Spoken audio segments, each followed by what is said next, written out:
ہی یاسین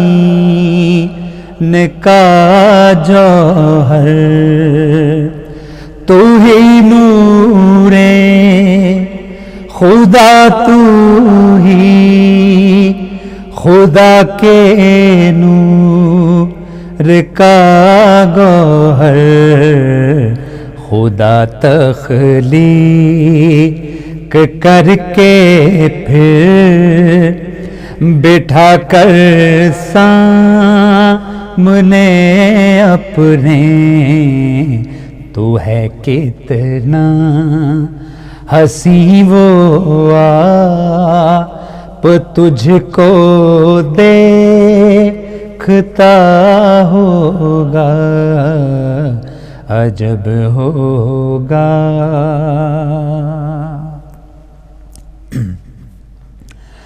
کبھی پیام بر اپنا، کبھی کہہ کر حبیب اپنا، کبھی خاتم کبھی سالے، کبھی کہہ کر خطیب اپنا،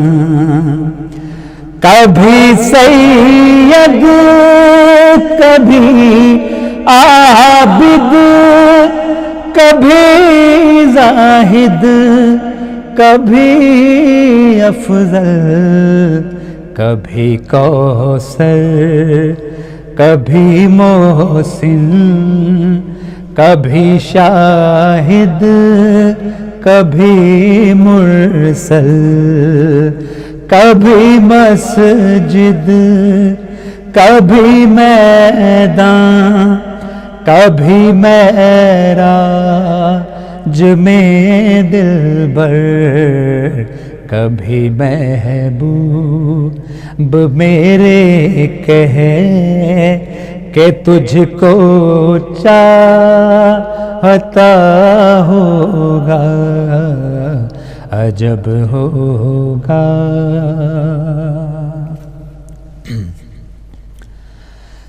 ہزاروں رحمتیں تم پر خدا کی یا رسول اللہ، ہزاروں نعمتیں تم پر خدا کی یا رسول اللہ، تم ہی راشد تم ہی ہادی، تم ہی رشد و ہدایت ہو، تم ہی احمد تم ہی امجد، تم ہی ظرف و عنایت ہو، تم ہی میری طرف سے رحمت للعالمین بھی ہو، تم ہی تقویٰ ہو ماجد ہو، خدا خود کہہ رہا ہوگا، عجب ہوگا۔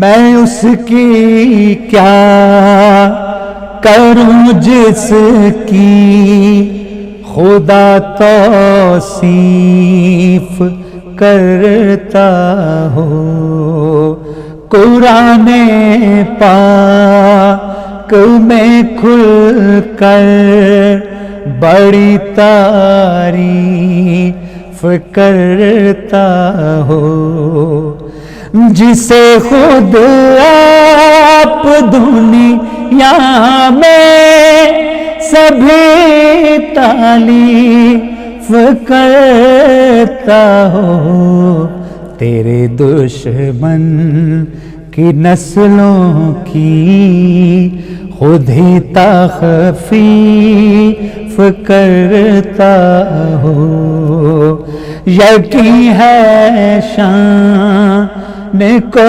اے دعوت معراج کے مہمان، تمہاری نعت پڑھنے میں خدا بھی ہم نوا ہوگا، عجب ہوگا سما تیرا سراپا جب بنا ہوگا، بنا کے تجھ کو محبوبے خدا رب نے کہا ہوگا، عجب ہوگا۔ اللہم صلی علی محمد و آل محمد وعجل فرجہم۔ عجب ہوگا سما تیرا سراپا جب بنا ہوگا، بنا کے تجھ کو محبوب خدا رب نے کہا ہوگا۔ نہایت ہی خوبصورت منقبت اور نہایت ہی خوبصورت آواز جناب ببرک علی بھٹی صاحب نے الفاظ کا حق ادا کیا۔ خدا تعالیٰ ان کو مزید ان کے گلے میں، ان کے زبان میں، ان کے تاثرات میں اور اضافہ فرمائے اور ان کو ہر مشکل کو دور فرمائے۔ عنوان اور مہمان دونوں حاضر خدمت ہیں، اور آج کا عنوان ہے خدا یکتا، جس کی ذات پر سوالات اور کرنے کے لیے آپ کو بریک کے بعد شامل کیا جائے گا۔ ابھی تو دائرہ اسلام میں ادب اور ادب کے اس دائرہ میں اسلام، اس کی کسوٹی پر پرکھنے کے لیے ذات باری تعالیٰ پر گفتگو کا آغاز کرتے ہیں۔ بھرا القدوس والجبار سے بڑا کوئی ادیب، اس سے بڑا کوئی شاعر، اس سے بڑا تخلیق کار، مصنف، ہدایت کار، صالح، مفتی، محقق و مقرر، مفکر اور عالم کوئی دنیا میں ہو سکتا ہے جس کے ایک لفظ کن سے ارسطو، افلاطون، فارابی اور خمینی جیسے مفکر اعظم پیدا ہوئے، جس نے شیخ سعدی، جس نے شیرازی، حالی، انیس، دبیر، سودا، غالب، اقبال اور محسن جیسے عظیم شعراء کو پیدا کیا، جس نے کائنات کو خلق کیا، بغیر سہارے کے 7 آسمان پیدا کیے، زمین پانی کے اوپر بچھائی، اس میں نباتات، شجرات، حشرات اور بشر اور انسان ان کو خلق کیا۔ اللہ تعالیٰ نے ان کی اصلاح کے لیے، اس بشر کی اصلاح کے لیے 4 الہامی کتب دنیا میں نازل فرمائی، جس میں سے ایک کتاب قرآن مجید آج بھی اپنی اصل صورت میں ہمارے سامنے موجود ہے۔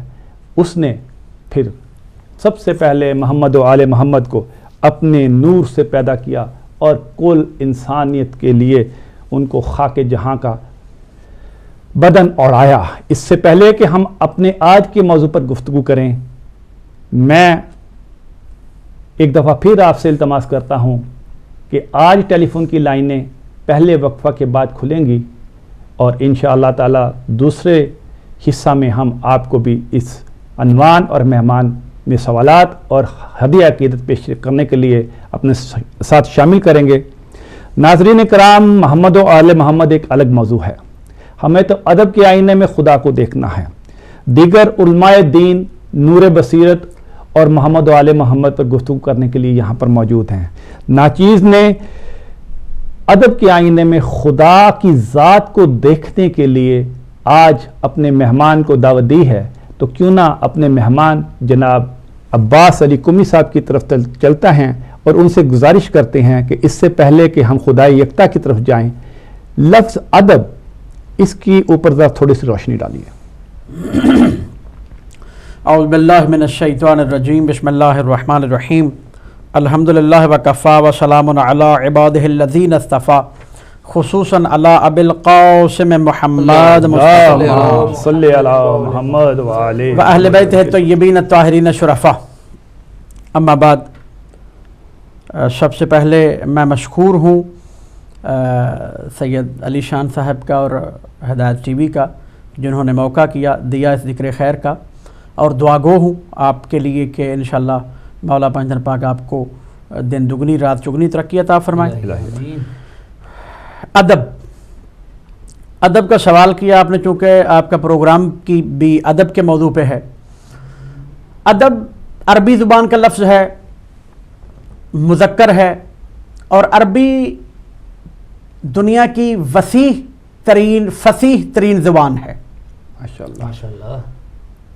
اور عربی ایسی زبان ہے جس کے ہر لفظ کے لغوی معنی علیحدہ ہوتے ہیں اور اصطلاحی معنی علیحدہ ہوتے ہیں. عام طور پہ جب کسی عربی کے لفظ کا معنی پوچھا جاتا ہے تو پہلے علماء کرام جو ہیں وہ لغوی معنی بتاتے ہیں، پھر اصطلاحی بتاتے ہیں. لیکن میں یہ پہلے اصطلاحی معنی عرض کروں گا ادب کا، پھر لغوی. اس میں ایک وجہ موجود ہے جو بعد میں عرض کروں گا. ادب اصطلاح میں کسی قوم کی معاشرت، بود و باش، ماضی عادات، تاریخ و واقعات، عام تأثر، رسم و رواج، عمومی کردار اور رویوں کا آئینہ دار ہوتا ہے. ماشاءاللہ. ماشاءاللہ. تاریخی واقعات کا، تسلسل کا، رویوں کا، عام تأثر کا، رسم و رواج کا جو آئینہ دار ہو اسے اصطلاح میں ادب کہتے ہیں. واہ. سبحان اللہ. اور لغت میں، چونکہ یہ لفظ عربی کا ہے، لغت میں ادب کہتے ہیں حفظ مراتب کو. ہر چیز کو، یعنی لغوی معنی ادب کا یہ ہے کہ مراتب کا خیال رکھنا، ہر چیز کو اس کی جگہ پہ رکھنا، جو جس مقام کا اہل ہے اس کو وہاں رکھنا. واہ. اگر مراتب میں غلطی ہو گئی تو یہ بے ادبی ہو گئی. ماشاءاللہ. ادب تب ہے جب جو جس مقام کا اہل ہے جب اسے وہاں رکھا جائے. اگر جس کا جو مرتبہ ہے اسے وہ نہ دیا جائے تو چھوٹی سی مثال جس کے لیے میں نے یہ لغوی معنی بعد میں بیان کیا، اگر مرتبے کا خیال نہ رکھا جائے تو سردار ملائکہ ابلیس سردار ملائکہ سے شیطان بن جاتا. واہ سبحان اللہ. ماشاءاللہ. جو رتبہ، جو مرتبہ اللہ تعالیٰ نے حضرت آدم علیہ السلام کو دیا تھا، جب ابلیس نے اس رتبے کو، اس مرتبے کو ماننے سے انکار کر دیا تو ادب سے بے ادب ہو گیا. واہ واہ. اور جب بے ادب ہوا تو سردار ملائکہ سے شیطان بن گیا. واہ واہ. اور اللہ نے فرما دیا، نکال دیا اپنے دربار سے، انکا رجیم، تو رجیم ہے اور قیامت تک تجھ پہ لعنت برستی رہے گی. واہ واہ. سبحان اللہ. سبحان اللہ. ماشاءاللہ. ماشاءاللہ. ماشاءاللہ. بہت خوبصورت، بہت خوبصورت. انشاءاللہ تعالیٰ پھر کسی موقع پر آپ سے ادب کی مزید اس تفصیل اور اس کی مزید بھی حفظ معنی مراتب کے حوالے سے، بلکہ اگر آپ تھوڑا سا اور بیان فرما دیں تو زیادہ بہتر ہے. حفظ مراتب ادب کا لغوی معنی ہے، جیسے ہم اردو میں آداب کہتے ہیں، یعنی متوجہ کرنے کے لیے، اگلے کو احترام دینے کے لیے، اگلے کا رتبہ بتانے کے لیے، کیونکہ اس کا معنی ہے حفظ مراتب، واہ واہ. ہر کسی کو وہاں رکھنا جہاں پہ اس کو رکھنے کا حق ہے. واہ واہ.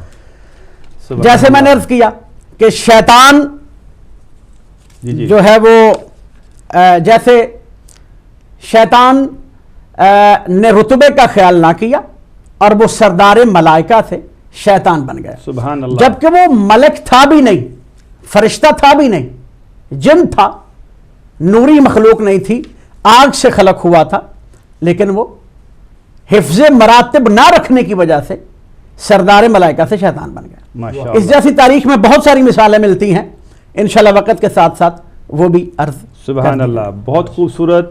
ناظرین و ناظرات، نہایت ہی سلیس انداز میں، آسان الفاظ میں، نہایت ہی مشکل. دیکھنے میں ادب بہت ہی معمولی سا لفظ لگتا ہے. ہم عام طور پہ کہتے ہیں یا تو بہت بے ادب ہے، ادب کیا کیجئے، ادب کریں. یہ عام لفظ ہے، مگر جب آپ اس کی تمثیل میں، جب آپ اس کی ترکیب میں، جب آپ اس کی گہرائی میں جانتے ہیں تو یہ وہ سمندر ہے جو کوزے ہی میں نہیں، ایک قطرے میں جناب علامہ صاحب نے آپ کے سامنے پیش کیا. مگر اس کی ایک اور بھی تفصیل ہے، وہ ہے اس کا تاریخ داں ہونا. ادب کے اندر معاشرت اور تاریخ شامل ہے. بغیر تاریخ کے کوئی ادب نہیں، بغیر معاشرت بود و باش کے، بغیر انسانی رویوں کے، بغیر انسان کی تاریخ کے، بغیر اس قرۂ ارض کی تاریخ کے اور بغیر انبیاء کرام کی تاریخ کے ادب بے معنی اور بے ادب رہتا ہے.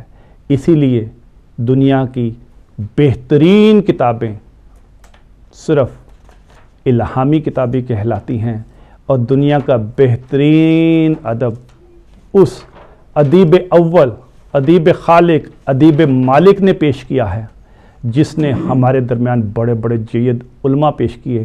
تو کیوں نہ مجھ ناچیز کی بجائے ہم کوشش کریں کہ علامہ صاحب سے ہم خدائے یکتا، خدائے اعلیٰ، خدائے عرفہ، اس کو بحیثیت ایک ادیب ان سے سمجھنے کی کوشش کریں. جناب قبلہ، ہم کہتے ہیں کہ خدا تعالیٰ نہ سجائی دیتا ہے، نہ دکھائی دیتا ہے، نہ ہم اسے سن سکتے ہیں، نہ ہم اسے دیکھ سکتے ہیں، مگر خدائے تعالیٰ کی بہترین کتب، بہترین مصوری، بہترین شاعری، بہترین کتب، بہترین لغت اس نے ہم تک پہنچائی ہے. آپ ذرا اس پہ تھوڑی سی روشنی فرمائیں. تخلیق کائنات میں اگر دیکھا جائے، غور کیا جائے تو ادب ہی ادب نظر آتا ہے. دنیا کی ہر جگہ خوبصورت ہے اگر خوبصورت نظروں سے دیکھا جائے، اور ایسی جگہ موجود ہیں کہ انسان کی عقل حیران ہو جاتی ہے. سبحان اور خداوند عالم کی تصنیفات ایسی ہیں کہ ہر دور کے ہر عالم کی، ہر مفکر کی، ہر مفسر کی عقل حیران رہ گئی، دنگ رہ گئی، اور وہ لکھنے پہ، کہنے پہ مجبور ہو گئے کہ یہ جو کلام ہے، یہ جو ادب ہے، یہ کسی انسان کا بنایا ہوا نہیں ہے. اور خداوند عالم، چونکہ ہمارا موضوع جو ہے وہ خداوند برتر، خداوند عالم ہے، تو میں امام جعفر صادق علیہ السلام کے پوچھا گیا کہ مولا جو لوگ یہ عقیدہ رکھتے ہیں کہ خدا ہے ہی نہیں، ان کے بارے میں کیا فرماتے ہیں؟ تو مولا نے جو جواب فرمایا وہ بھی ادب ہے. امام فرماتے ہیں تصور کرو کہ سمندر ہے اور کشتی ہے. کشتی کا بادبان بھی اس وقت نہ رہا، درمیان سمندر اکیلی کشتی رہ گئی اور اکیلے تم رہ گئے، اور کشتی کا چلانے والا بھی کوئی نہیں. امام کے جواب میں ادب دیکھیے گا کہ کشتی کا چلانے والا بھی کوئی نہیں، ظاہراً کوئی آسرا بھی نظر نہیں آ رہا، ہر طرف موت ہی موت نظر آ رہی ہے. امام محمد ہے لیکن اس کے باوجود تمہارے دل میں ایک امید باقی ہے. واہ سبحان اللہ. موت نظر آ رہی ہے، ہر طرف پانی ہے، خشکی کا کوئی کنارہ ذہن میں نہیں، نظر نہیں آ رہا. معصوم فرماتے ہیں اس کے باوجود ایک امید باقی رہے گی کہ شاید میں بچ جاؤں. واہ سبحان اللہ. جو امید ہے نا، جو باقی رہ گئی ہے، اسی کا نام خدا ہے. واہ واہ واہ واہ. جو یہ کہتا ہے کہ یہ کائنات خود بن گئی اور خدا نہیں ہے، وہ بھی تصور کر لے تو اس کی ایک آخری امید جو باقی بچ جائے گی، اسی کا نام تو خدا ہے. اس لیے اللہ نے کہا لا تقنطوا من رحمت اللہ، اللہ کی رحمت سے کبھی مایوس مت ہونا. واہ سبحان اللہ. جدھر بھی دیکھو تصنیفات دیکھ لو، یہ پھول دیکھ لیں، یہ باغات دیکھ لیں، یہ زمین سے چیزوں کا اگنا، جو ہم خوراک کھاتے ہیں، جو ہم پہنتے ہیں، یہ سارا خداوند عالم کا بنایا ہوا ادب ہی تو ہے. سبحان اللہ سبحان اللہ سبحان اللہ سبحان اللہ سبحان اللہ. ناظرین کرام، ادب اور اسلام کے دائرے میں ادب پہ گفتگو جاری ہے، مگر وقت ہوا چاہتا ہے ہماری بریک کی طرف جانے سے پہلے مولانا صاحب میں آپ سے ایک اور گزارش کروں گا کہ اس سے پہلے کہ ہم بریک لیں 5 منٹ کے اندر آپ مختصر تعارف کرائیں. بریک کے بعد ہم مزید گفتگو کریں گے کہ بحیثیت ادیب اللہ تعالیٰ نے کئی صحیفے نازل فرمائے، اللہ تعالیٰ نے 4 الہامی کتابیں بھی بھیجی جو اپنے آج بھی نمونہ ہیں، یعنی جن میں سے 3 میں تحریف ہو چکی، اس کے باوجود بھی وہ نمونہ ہے، اور جنہوں نے تحریف کی وہ بھی اس جیسی الفاظ، اس جیسی تمثیلات پیش نہیں کر سکے. نظر آ جاتا ہے کہ یہاں تحریف ہو چکی ہے، مگر ہمارے پاس قرآن پاک ایک ایسی کتاب موجود ہے جس میں کوئی تحریف نہیں. تو آپ چند جملے اس پہ فرمائیے اور اس کے بعد ہم بریک پہ جائیں گے. جیسا کہ میں نے عرض کیا کہ ادب اصطلاح میں تاریخی واقعات، تاریخی داستانیں جو ہیں اس کو کہتے ہیں، اور ادیب لوگ جو ہیں، جو ادبا ہیں، وہ تاریخی واقعات کو، تاریخی داستانوں کو ادب میں بہت ہی زیادہ اہمیت دیتے ہیں. لیکن وہ تاریخی واقعات، وہ تاریخی داستانیں جو ہیں وہ انسان کی لکھی ہوئی ہیں، لیکن جو خدا نے کتاب لکھی ہے، جو کتب اربع جس کا آپ نے حوالہ دیا، تورات، زبور، انجیل، تحریف موضوع چونکہ جدا ہے وہ مشروع نہیں کرنا چاہتا. خداوند عالم نے جو داستانیں قرآن پاک میں ادب کے طور پر بیان کی ہیں، جو ادیب پسند کرتے ہیں تاریخی داستانوں کو، اور ایسی داستانیں کہ جن میں کوئی شک نہیں، وہ لاریب ہیں، وہ بیعیب ہیں، کیونکہ وہ خدا کا کلام ہے. میں نے عرض کیا کہ خدا کے کلام کو دیکھ کر دنیا کا ہر دور کا مفکر و مفسر یہ کہنے پہ مجبور ہو گیا کہ یہ کسی انسان کا کلام نہیں ہے. اور روایات میں لکھا ہے کہ جب قرآن کا نزول ہوا اور پیغمبر پہ آیت آ گئی کہ حبیب ان سے کہہ دے کہ اگر تم یہ کہتے ہو کہ یہ خدا کا قرآن نہیں ہے، کلام نہیں ہے، تو اس جیسی کوئی ایک آیت لے کے آؤ. تو اسی دور میں کسی نے ایک بازار میں جملہ لکھ دیا، انا اعطینا کل کوثر. تو اس دور کا بہت بڑا شاعر، کیونکہ عربی بہت فصیح زبان ہے، بہت مؤدب زبان ہے، تو اسی دور کا بہت بڑا شاعر تھا، وہ وہاں سے گزرتا تھا، اور لوگ اتنا بڑا شاعر تھا کہ وہاں پہ اپنے شعر لکھ جاتے تھے تاکہ وہ اس کی تصحیح کر دے. تو کسی نے وہاں پہ لکھ دیا انا اعطینا کل کوثر. جب وہ وہاں سے گزرا اور اس آیت پہ پہنچا، عربی کا شاعر تھا وہ، جب وہ اس آیت پہ پہنچا، آیت کو دیکھا، اس میں ادب دیکھا، آیت کا مطالعہ کیا، غور کیا، لفظوں کو دیکھا، حیران ہوا، اپنے قلم کو منہ میں ڈال لیا. قلم کو منہ میں ڈالنا حیرانی کی انتہا ہوتی ہے. اور جب نہ سمجھ پایا اس آیت کو تو اس نے آگے لکھ دیا ما ھذا کلام البشر، یہ کسی بندے کا کلام نہیں ہے. واہ واہ واہ واہ. یہ ہے. اور اس قرآن میں جو داستانیں بیان کی گئی ہیں وہ لاریب، بیعیب. قوم حضرت نوح علیہ السلام کی داستان دیکھ لیں، قوم لوط کی داستان دیکھ لیں، قوم بنی اسرائیل دیکھ لیں، قوم قریش دیکھ لیں. اور ایک چھوٹا سا جملہ عرض کرتا چلوں کہ حضرت تصور کیجئے گا ادب کیا ہے، اور ایسی داستان کوئی بنا ہی نہیں سکتا، اور حقیقی داستان جو خداوند عالم نے قرآن پاک میں بیان فرمائی ہے. کہا نوح یہ نہیں مانتے، 950 سال گزر گئے اور نہیں مانے. کہا یہ نہیں مانتے، ٹھیک ہے ان سے کہہ دے کہ اللہ کا عذاب آ رہا ہے پانی کی صورت میں. پانی آ گیا، کشتی بن گئی. جو لوگ نہیں مانتے تھے دیکھا کہ پانی آ چکا ہے. اب تصور کریں کیسی داستان ہے یہ، تصور کریں ہر طرف پانی میں پانی، صرف ایک کشتی ہے جس پہ لوگ سوار ہیں، جڑواں جانور، درند چرند جو حضرت نوح علیہ السلام نے سوار کیے تھے. تصور کریں کہ ادب کی انتہا ہے اس داستان میں. سبحان اللہ سبحان اللہ. آپ کی گفتگو کو یہاں پہ ناظرین میں روکنے کی جسارت کر رہا ہوں. قرآن اور ادب، اور جب یہ اس طرح فصاحت و بلاغت میں کھو جانا کوئی بڑی بات نہیں، مگر کیونکہ وقت ہوا چاہتا ہے بریک کا. بریک کے بعد جہاں سے سلسلہ ٹوٹا ہے وہیں سے حاضر خدمت ہوں گے. بریک کے بعد ناظرین و ناظرات لائنیں بھی کھول دی جائیں گی.